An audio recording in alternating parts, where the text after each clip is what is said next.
everybody for joining. Welcome. Let's get started. We're so excited to Happy New Year, first of all. It's great to kick off the 2023 having Marc and Lindsay today. And before I start, just want to also mention about our program that the application for our RISE program is open. So if you know other women or underrepresented founders in the space, please encourage them to apply. And we've been this is our second year of supporting underrepresented founders, and we're looking forward to be able to support more. And so that's that. And let's get started. And so today we have Marc and Lindsay from ADVI Health, and I'll make a quick introduction. One of the things that we often talk about is that being entrepreneurs, oftentimes, we think policy is so far away, but it does affect a lot of the work that innovators do. And so having Marc and Lindsay to share with what's going on from the government side, especially we just have the midterm election in 2022, so you see a lot of changes in the Congress and the drama. I think today we also hit the debt ceiling, so there's a lot of activity there as well. And so Marc and Lindsay will talk a bit about that, and then also the Inflation Reduction Act, how's that impacting a lot of the innovation on your space. So I think they'll talk about a lot of relevant things that I found will be really helpful as you plan your strategic plan for your company. So quick introduction, Lindsay Greenleaf, she is the VP Policy at ADVI Health, and Lindsay has quite an extensive experience. She's also a trusted source for publication for CNBC, Bloomberg, all the household name media that I think you might see her. And before at ADVI, she was at McManus Group, where she worked with stakeholders and congressional staff and member of Congress, and doing a lot of on behalf of clients from pharma, biotech, medical devices, physician society, and employee benefit administrators. So she knows all the ins and outs in that world. And we have Marc, who is the founder CEO of ADVI, and Marc is also our advisory board member. We are so fortunate to have him. And so he leads the ADVI, and he has also worked with some of the founders in our community. So with that, I'll leave that to Marc and Lindsay. Great, Christine. Thank you very much. And for everybody joining today, thank you. Before I give that mic to you, but I just want to let everybody know, if you have any question, feel free to ask the question on the Q&A box along the way, and Lindsay will take a look at the Q&A along the top. Yeah, please interrupt and forward your question. We're happy to answer it along the way. And thanks again, Christine, and to everybody else. As I was saying, thanks for making us a part of your day. Lindsay and I, a lot of what we do is translate the value of a client's product and service into the language and currency of payers, whether that payer is public or private. And part of that, and what goes into that equation, is current policy, policies that came before, and future policy, right? So policy and politics. There's always a push and pull about which comes first, and how business and operations are affected up and downstream. ADVI itself is a diverse community of innovative policymakers, clinicians, payers, and industry professionals. And as I mentioned, we every day try to solve challenges in the healthcare system and with life sciences and digital therapy companies, with data and other solutions. We know that the only way to affect policy and access is to ensure that a variety of voices are included.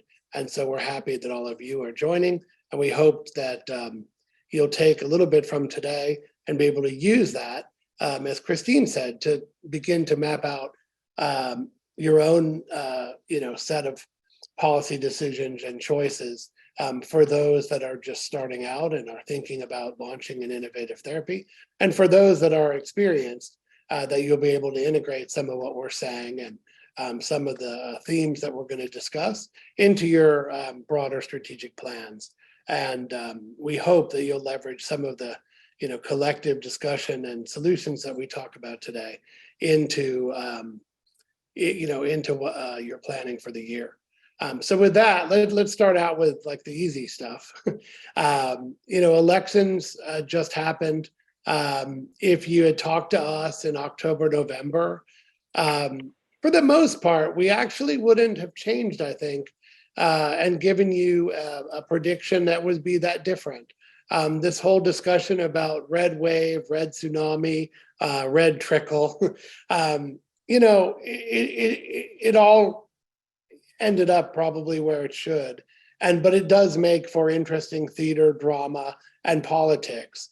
And as we've seen, frankly, over the last couple of years, having one party control, no matter which party, it's almost worse than having a diverse set of voices, as we talked about, being in control of for the moment, for the next 2 years, of the politics of the House and Senate of the United States, and with the governors in the states. And we'll be talking about both. The states had a slightly less dramatic change. I think 2 governorships changed parties, and otherwise things are pretty much the same. But with that, Lindsay, let's jump into it.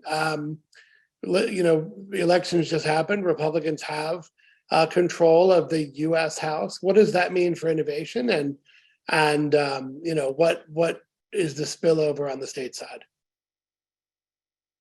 Sure. So now we have split party control of Congress. And under this dynamic, it's going to be a lot harder for Congress to enact really any big healthcare reforms over the next 2 years. Not only is it split party control, but for each majority, whether Democrats in the Senate, Republicans in the House, the majorities have really slim margins. So you saw how difficult it was for House Republicans to elect a speaker. The drama and the mess of all that, imagine now legislating is going to be the same drama and the same mess going forward. So passing laws is going to be a challenge over the next 2 years. But as Marc mentioned, this dynamic is often good news from an innovation front. Generally, the less Congress does, the better.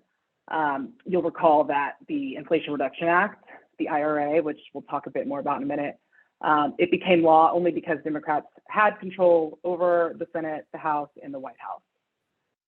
On the flip side, a divided Congress presents some new challenges from a big picture perspective. We now have real concerns about the debt ceiling. Today was the big day that we have now officially hit the debt ceiling. Treasury is now undergoing extraordinary measures to make sure we don't default on our debt. Those extraordinary measures will last until about June 5th, give or take a bit. It's a really big deal. We don't want to default on our debt. So issues like this, making sure we don't default on the debt, making sure the government stays funded, some of these bigger picture things, that's really what we're watching most closely from a congressional legislative perspective, and what healthcare priorities and legislative reforms might sneak into other vehicles, legislative vehicles that are intended to ensure the debt ceiling doesn't get breached for however long again, or intended to keep the government open from a funding perspective. Whatever laws are enacted to accomplish those things, there will often be smaller, individual healthcare policies that sneak in. So we're certainly looking for smaller legislative reforms like that. But in terms of big overhauls to healthcare, things like the Affordable Care Act, the Inflation Reduction Act, we're not going to see anything of that magnitude over the next 2 years coming out of Congress. So over the next 2 years, I think the biggest thing from a healthcare policy perspective is going to be what's happening with the Inflation Reduction Act as the Biden administration moves to implement it.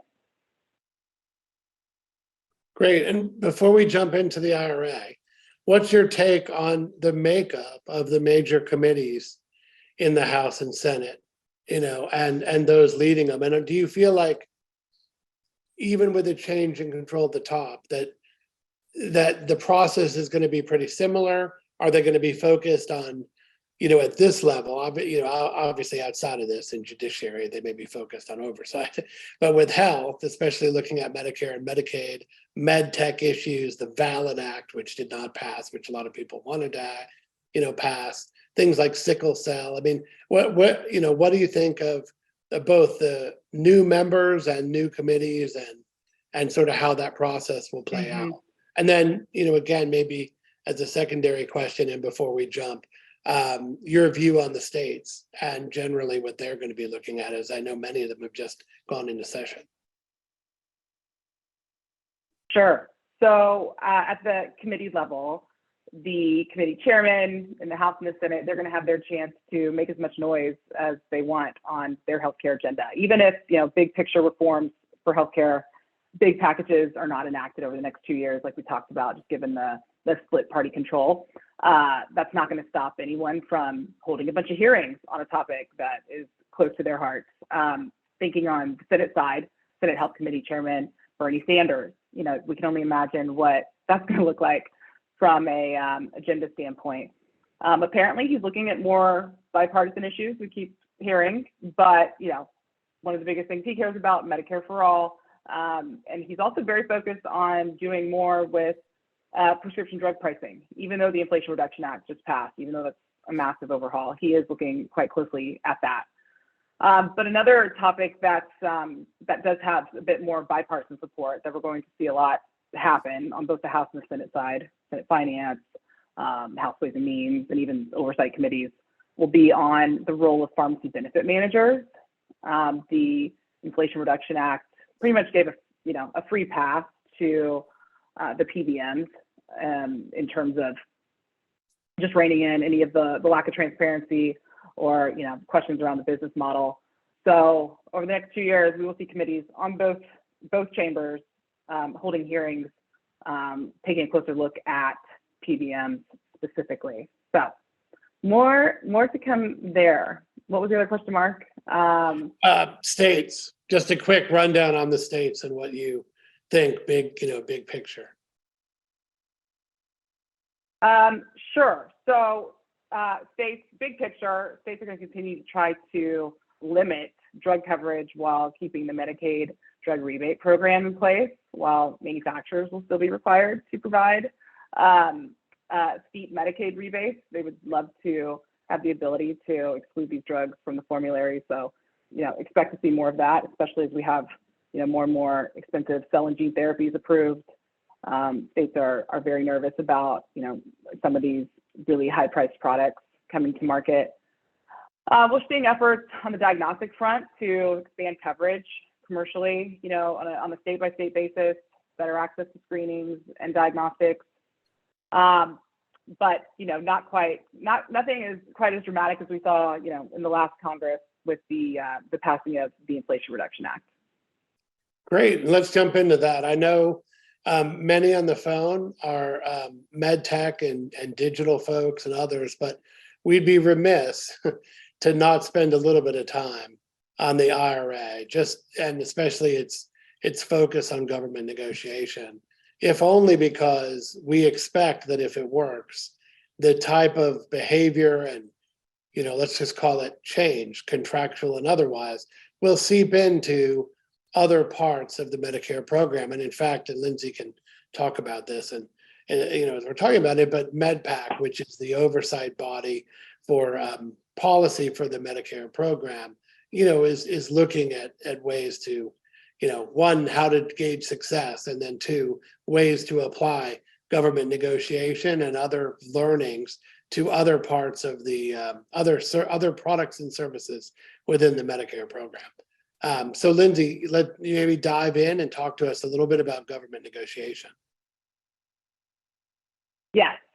So in the Inflation Reduction Act is a policy that everybody keeps referring to as government negotiation, but it's really government price setting. Manufacturers have basically no leverage. You either have to accept the government's price, or you're going to face a 95% excise tax on all U.S. sales, or you have the option to forego all Medicare and Medicaid coverage.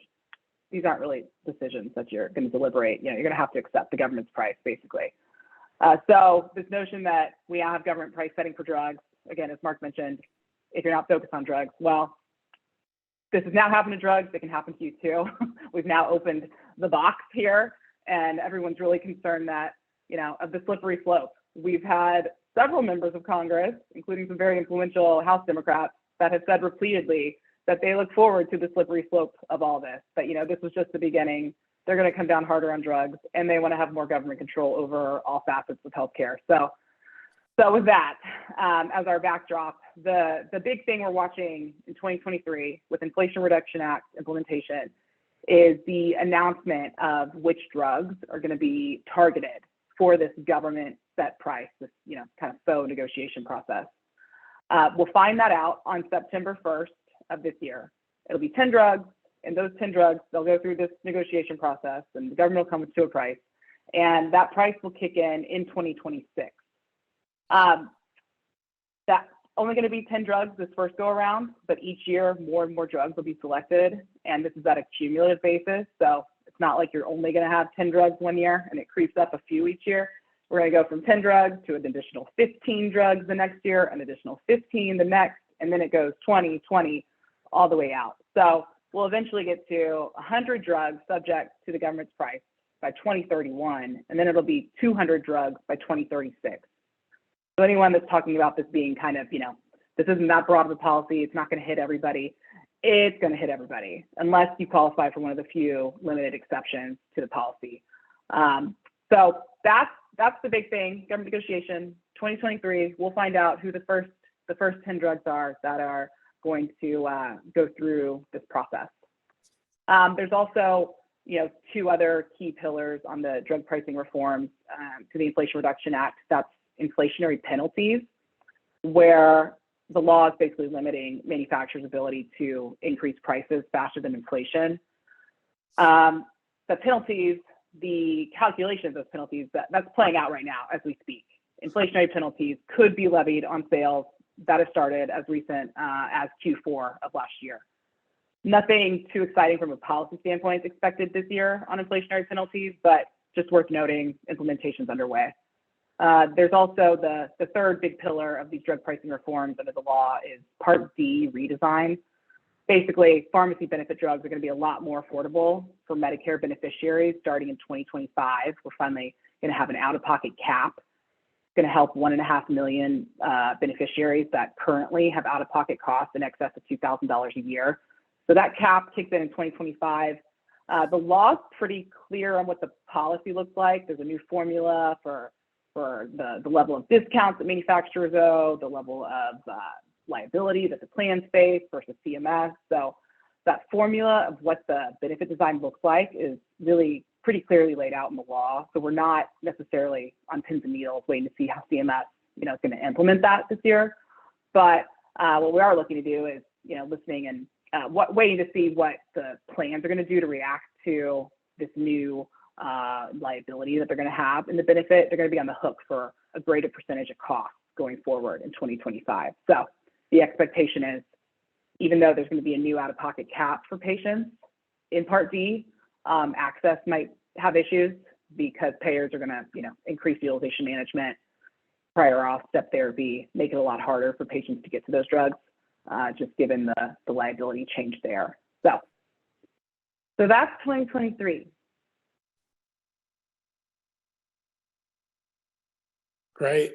And then you've obviously talked to quite a few people, providers, payers, patients, patient groups, certainly manufacturers, and frankly, a lot of our med tech and other clients. What is their stakeholder? What's the reaction been? Just to start off a little bit, we could talk about it. We'll be talking about it later, but certainly a number of CEOs, biotech and otherwise, brought up this issue and the issue of the slippery slope at JP Morgan this year. Yes. So in terms of stakeholder market reactions to the law, and again, this law, the Inflation Reduction Act, it was enacted in August of 2022.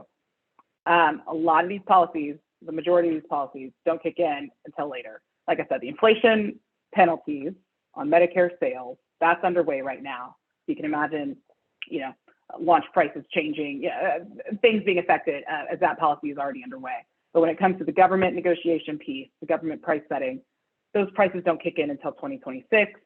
And then Part D redesign, that doesn't kick in until 2025. So you're thinking, what could really have happened in these last couple of months since the law passed? Surely it couldn't be, you know, that many changes that we're seeing already.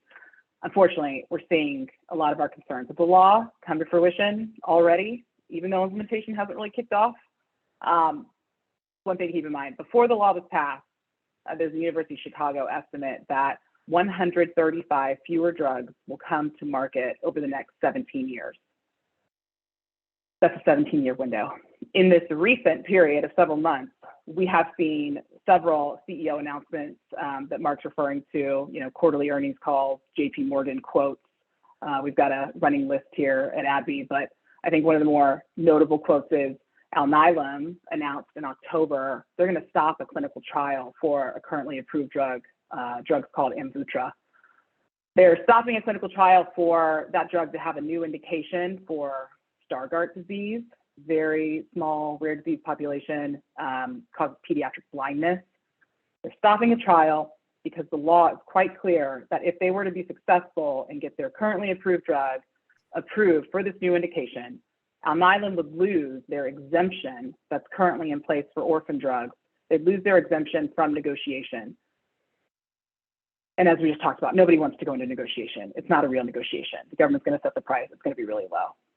So that's a big announcement. That, again, that was October. That's something we're all still talking about. You know, that was something that we had hoped policymakers would have thought through before passing this law, something that everyone tried to tell them. And I think folks on the Hill just thought, I think you guys are exaggerating. It can't possibly be that bad. Well, the law's barely begun implementation, and we already have an announcement from Alnylam like that. Other announcements from, you know, CEO level, you know, C-suite folks that we've heard lately are around the how they're going to focus their R&D efforts going forward. So the law treats biologics differently than small molecule drugs. Small molecule drugs are going to have a shorter pricing freedom window, if you will. Small molecule drugs will only have 9 years before a government price could apply. For biologics, there's a 13-year window before a government price could apply. So given that discrepancy, it makes, you know, if you had to pick, would I rather invest in small molecules or biologics, it makes more sense to go with biologics, just given you're going to have at least 13 years before the government price set kicks in. We've had multiple CEOs say that that's how they're steering their R&D efforts. And then lastly, another thing we've been hearing from manufacturers is they now have a new incentive to launch a drug with the biggest indication first. They have a new incentive to, let's put it another way, there's a new incentive to wait to launch a drug until the most profitable indication is ready to go.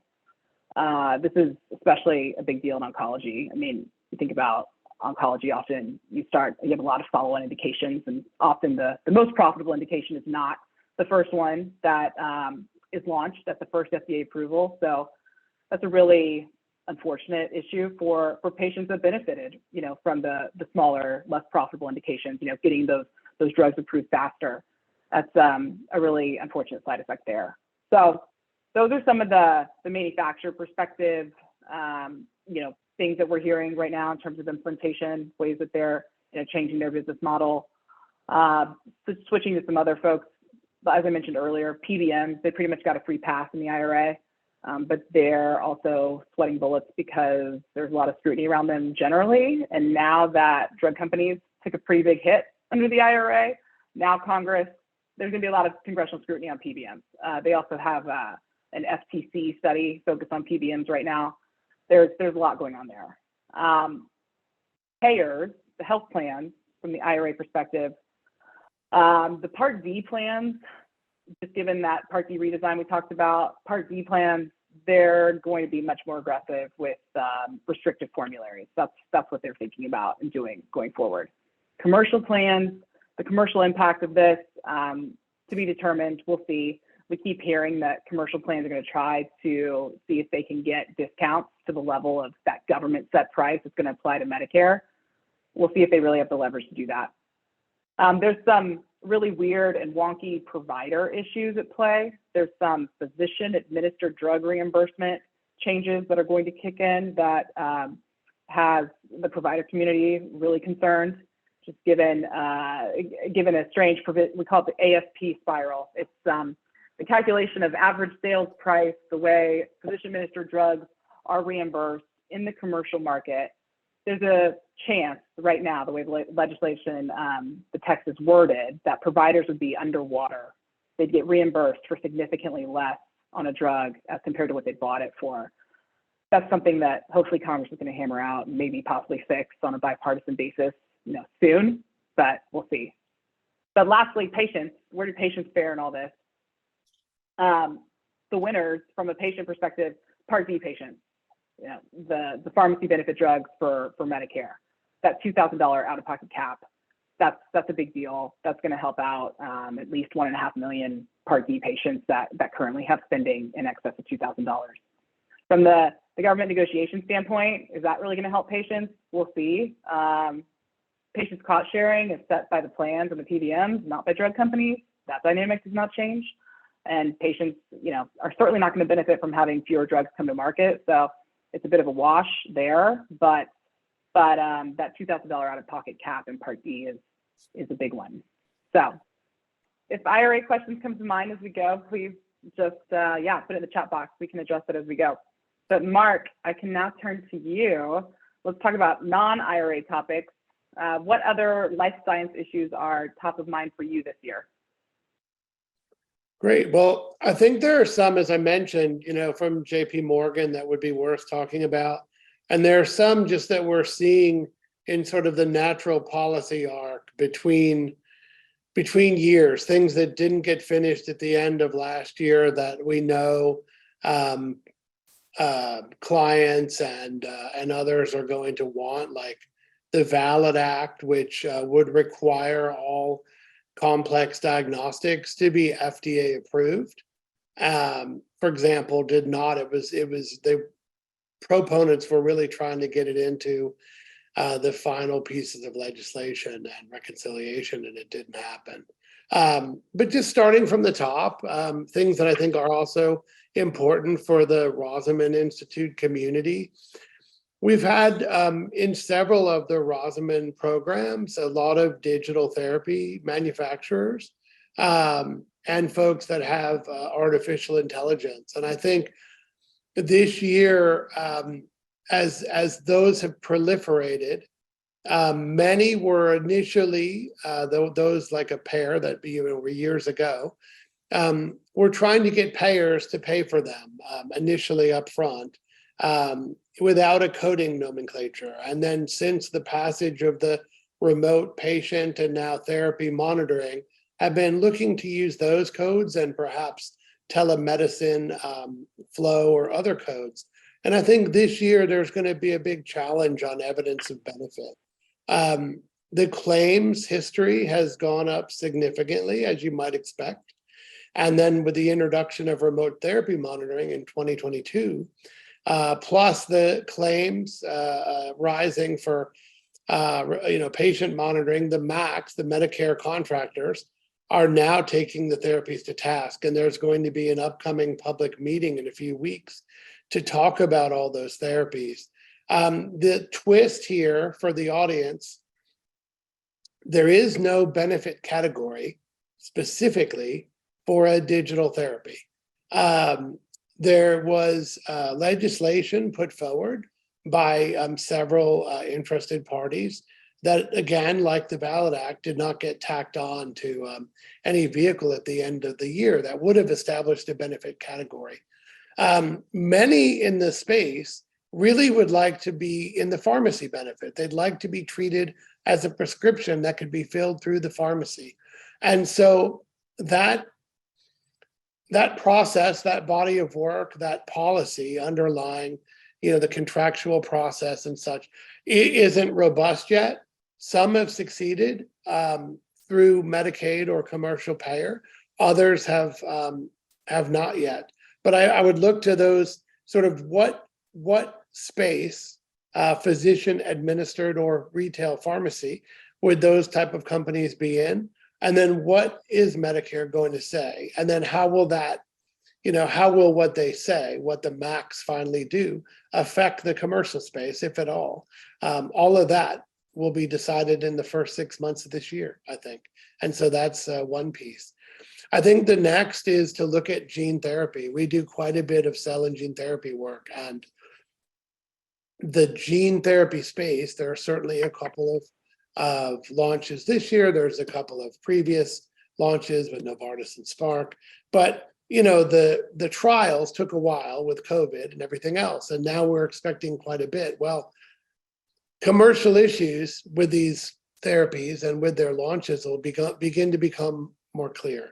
There's certainly payer reluctance on the absence of durability evidence, not that there is an absence of durability. There's customer skepticism on one and done versus standard of care. And there's certainly increased interest cross-payer and value-based arrangements. Who knows? We may even see, the first 100% money-back guarantee from a company this year. I think contracting pressures this year, going back to a drug topic, will result in double-digit rebate for multiple small molecule products, especially in oncology. As Lindsay said, PBMs were largely untouched, but are being looked at for lots of their behavior. But in 2023, they will continue to use the same leverage that they exercise across chronic conditions to drive high rebates in competitive drug spaces, right? Same target and same mechanism categories in return for preferential formulary position. And they're going to get little pushback except in community oncology. So hopefully the community oncology voice and the patient voice of those community oncologists will be enough to slow or stem that behavior. To talk about the states for a minute, the states have had quite a bit of activity in anti-competitive PBM behavior over the last several years. And I would expect similar bill introductions in this year's legislative cycle. I think another topic, maybe my last drug topic that to talk about is Alzheimer's disease. There's been a lot of noise the last year in Alzheimer's disease, and now we have a product that has, it looks like it has pretty good, if not very good, for the space, clinical profile in lecanemab from ADVI. And I think you'll see a large push from commercial payers and perhaps from CMS, CMMI for a value-based pricing model. It may even be that the company itself puts one forward. And, I definitely think, I think Lindsay would agree on the policy side. I think on the business school side, there's this issue of the Biogen launch of Aduhelm and how not to launch a product will be one for the case studies for several years to come. I mentioned for those on the phone that may be involved in complex diagnostics or point of care that Congress, I think, will approve the VALID Act this year, and passage of that act will carve a more straightforward path to coverage. It'll hopefully provide some comfort to cross payers, the FDA approval on the presence of clinical utility, given the evidentiary demands from FDA or CMS or a commercial payer. And the whole presence or absence of clinical utility has been a sticking point for some of these diagnostics over the last several years. And then I think the last thing to think about, and it's again a very Rosamond topic and something Christine talks about a lot and frankly tries to engender with those in the community is like disruption in the space. I think you'll see a lot from Marc Cuban. You've already seen a lot with his generic drug push, and from Jeff Bezos and others, Morgan Health and Dan Mendelsohn, who used to run Avalere, which was one of the companies in our space, on activating their wonder powers and creating an end-to-end healthcare delivery solution that might pull together telehealth, mail order, and perhaps retail. I think, with the interesting twist of Amazon and Whole Foods, that you might see prime discounts for cost plus drugs sold through Whole Foods for the first time this year or moving into next. And I think it does put heat on CVS, United, and others. In fact, I think that's why you saw Cigna ink a deal with one of our other friends, ADVI friends and Rosamond members, Village MD and Paul Martino's group, in terms of primary care and getting back to brick and mortar. So with that, that's sort of I think what I took away from my stint watching JP Morgan at its best and looking out over the years. So Christine, we'll throw it back to you and the team and see if there's any questions in our last 12 minutes. Yeah, so there's no question right now from the audience, but let me pull out some of the questions, but I feel like you cover many of it. Hold on. Let's see. The impact on innovation and the future of digital technology. I think you did cover a bit, but maybe if you want to go a bit deeper on what that will look like in a year or two. Sure. Well, I think so. Just to start, and Lindsay can throw in, I think there's probably three ways to answer that question. But the first is what digital technology? So we have clients that have digital technologies that have and involve physician work and those that don't. We have some that involve AI and those that don't.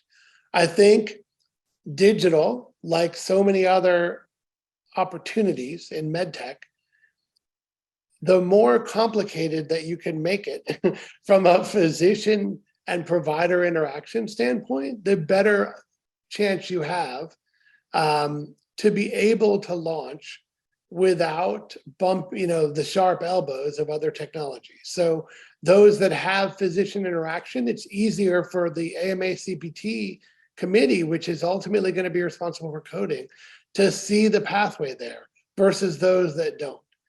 For those that have AI or an algorithm, like complex diagnostics, there is a better path to potential reimbursement versus being crosswalked or gap filled, two fancy consulting words, but basically you're tied to another technology that's already existing and their reimbursement.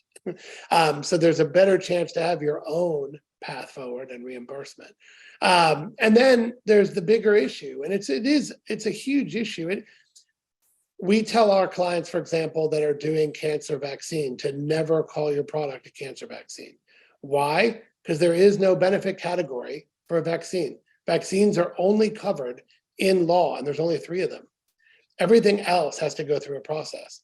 We represented Exact Sciences when they wanted to be covered for their colorectal cancer product, Cologuard. Why? Because there was no benefit category for cancer screening. There's only a couple that are called out in law. And so the same thing, for digital therapy, there is no benefit category for Medicare, which presents a huge problem because in order then to be covered, you have to go through a national coverage decision. Or no matter if you're FDA approved or not, or if a commercial payer will cover you or not, you'll never be able to touch a Medicare patient. And so the only way to potentially get around that is to do a solution in the retail side and think about your product like a retail therapy drug, right? So you're selling codes as your script, right? You're selling 100 scripts, let's say, which equates to 100 code IDs. And think about how do you get reimbursed in that way.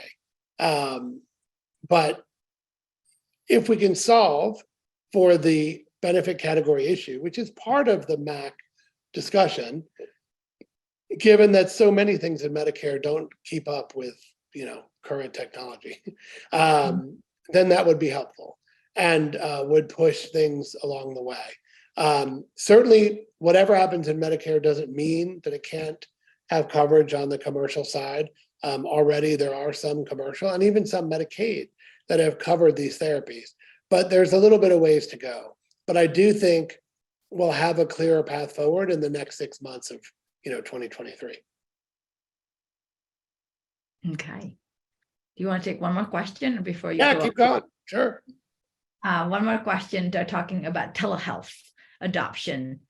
Is during the COVID is definitely get a lot of support and adoption.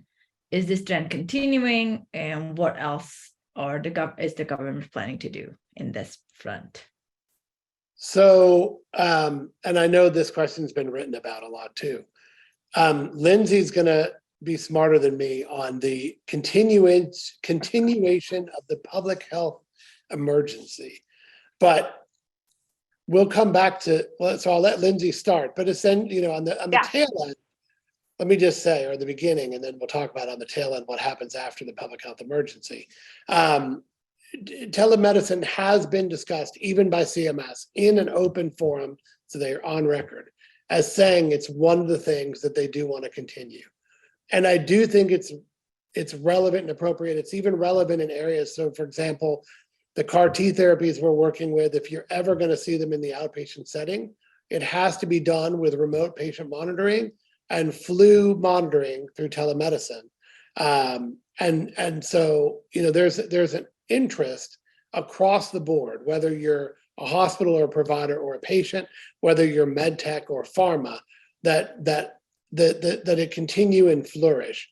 The question, the broad question before we get into the specific public health emergency and all that, there is an open question about telemedicine, literal telemedicine, or telemedicine only by audio only, and whether, let's just call it, all flavors of telemedicine would continue, or would the CMS and other payers really support, except in specific circumstances like to the deaf, let's say, or blind, telemedicine that's not specifically telemedicine, and that might be just audio only.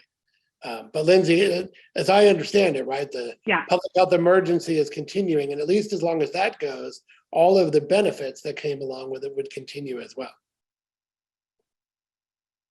That is true. There's two things at play. There are, for the most part, the telehealth flexibilities that we're always talking about, the way that we're able to expand telehealth right now under the pandemic, that is tied to the public health emergency. And that is, the public health emergency is still here, probably going to be renewed one more time. Going on separately though, Congress at the end of last year, realized that COVID's been here for a while now. We're probably going to have to end the public health emergency pretty soon. By law, they extended telehealth flexibilities for the next 2 years, for 2023 and 2024, regardless of what happens to the public health emergency. So kind of parallel tracks. You've got coverage in both ways, I guess.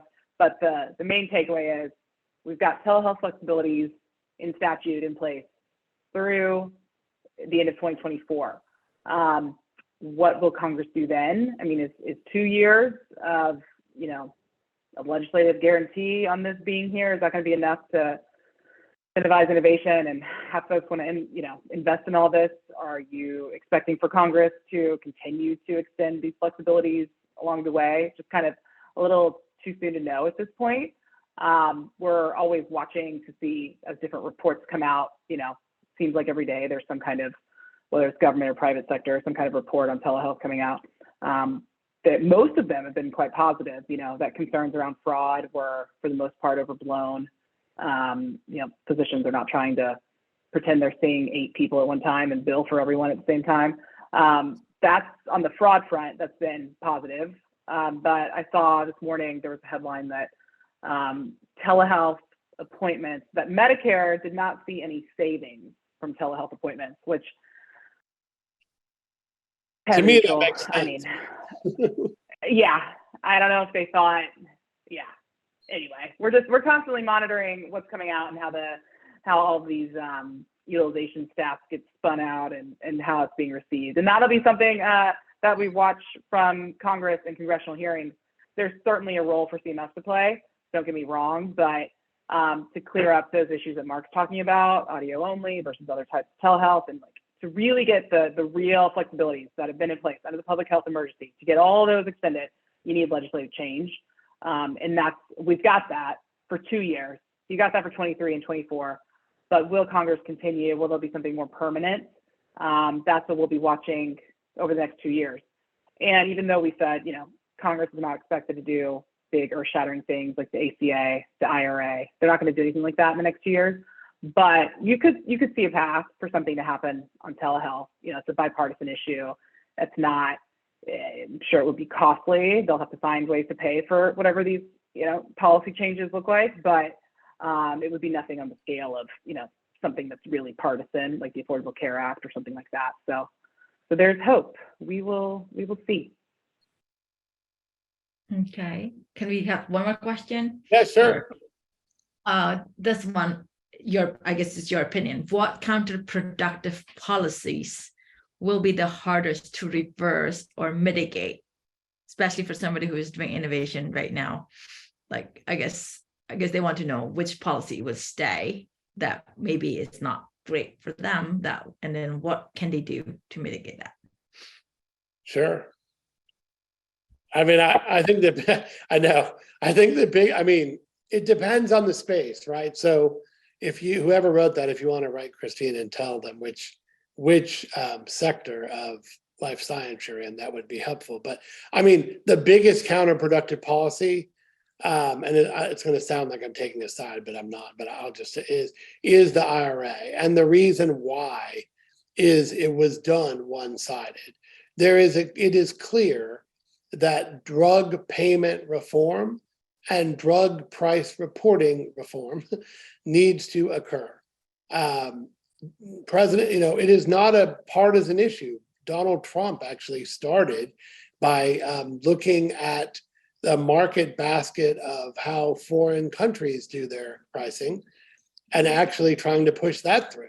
And weirdly enough, at the time, it was the Democratic Congress that didn't exactly support it. And then they morphed and changed the model and came back with what we have now. But the bigger issue is because it was done in a vacuum, as so much legislation is, a little bit in the dark of night, without a lot of comment. And it really does have a negative effect for the reason, as Lindsay said, there are more than 2 handfuls of companies that have come out and said, and I don't think it's all, let's just say a quarter of them are, great media and great communications people.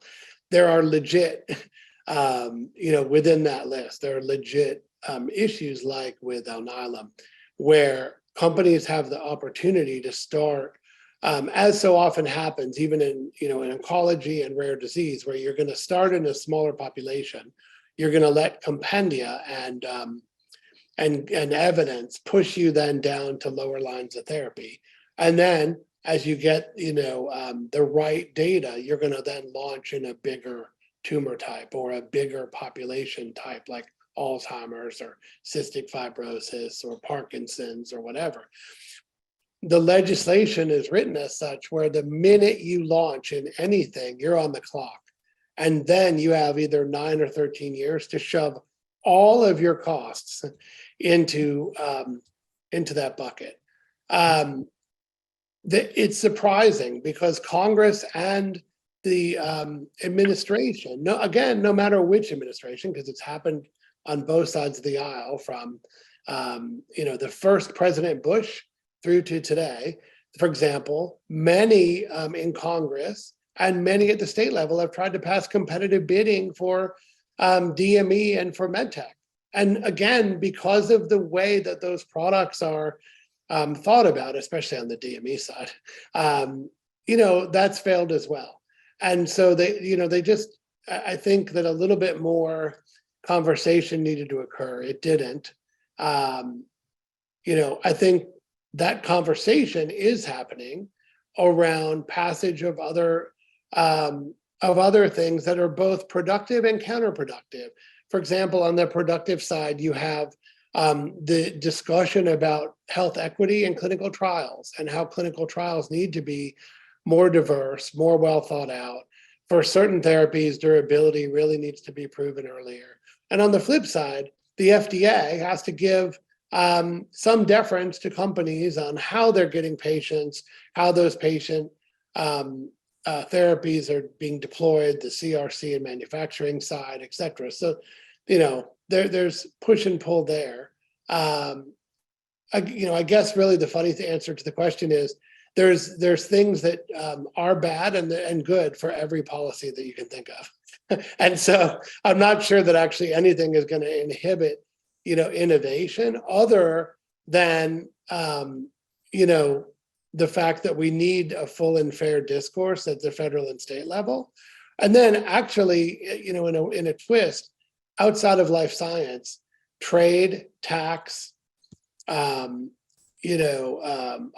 reform. I mean, the bread and butter business issues. And are we giving enough deference to the US versus China? Are we, how are we doing with Brexit and the EU versus UK, the Asian market overall? All of those things are things that actually have to be looked at more closely to ensure that, who do we have the rights over our IP, or our folks, are they still too weak and people are able to, raid the patent office? All of those things are actually bigger issues than, sort of as much as IRA is not a micro issue, it's a micro issue in the grand scheme of things. So I don't know, Lindsay, if you would agree or you want to add to that. But that's my long-winded answer to that question. Using the IRA as an example, getting the negative policy undone or fixed. If it's something that was enacted on a partisan basis, you need to probably fix it on a partisan basis. So that's, just to sum up Marc's point. It took Democrats being in full control of Congress and the White House to enact the IRA. If we're going to really fix the IRA or get rid of it, it's going to take full control of Republicans in the House and the Senate and in the White House to get that done. So everybody's just kind of waiting anxiously for 2024 and the hope of something like that happening. But yeah, that's what it typically takes to get these big things undone. But mentioning the IRA, I saw we have a question, Marc. How would early stage rare disease drug development be affected by these changes? We have a lot of thoughts on that. The Inflation Reduction Act has an orphan drug exception in it you'd have an exception to the government negotiation policy for an orphan drug, but it's so narrowly tailored that very few drugs are going to qualify for this. So the only orphan drugs that will be excluded from government price setting are those that are FDA approved, are those that have an orphan designation for only one rare disease, and they have an FDA indication or indications for that same rare disease. So that comes back to the Alnylam example. We're now seeing drug development being a lot more narrow. You're only, you now have an incentive for a drug that could possibly treat two rare diseases. Well, if it does, that doesn't really work for us. We're not going to keep our exclusion anymore. So we're just going to focus on one, whichever one's more profitable. That's going to be the one rare disease we're going to look at. That's the biggest thing from the IRA, the biggest incentive, perverse incentive that we've seen. Another thing, thinking about rare disease drugs, these drugs are already really pricey. I was doing some math on one the other day about who pays for what throughout the benefit design, and the drug cost was $1.6 million a year for a pharmacy benefit rare disease drug. I mean, you've already got $1-2 million rare disease drugs. That's before the IRA was even really debated and enacted. Those price tags were set when manufacturers thought they were going to have close to 20 years of product profitability life cycle here. Now you're cramming in 20 years of sales life into 13 years for biologics or 9 years for small molecules. So launch prices are going to be very, very high on the rare disease side. There's just going to be no way around it. So I think more narrow clinical trial designs. That's one unfortunate part, and then the incentive to have a higher launch price. That's a big piece. Great. Okay. One more. Sure. What is the impact on the policy that you saw on the federal broadband funding on healthcare advancement and delivery?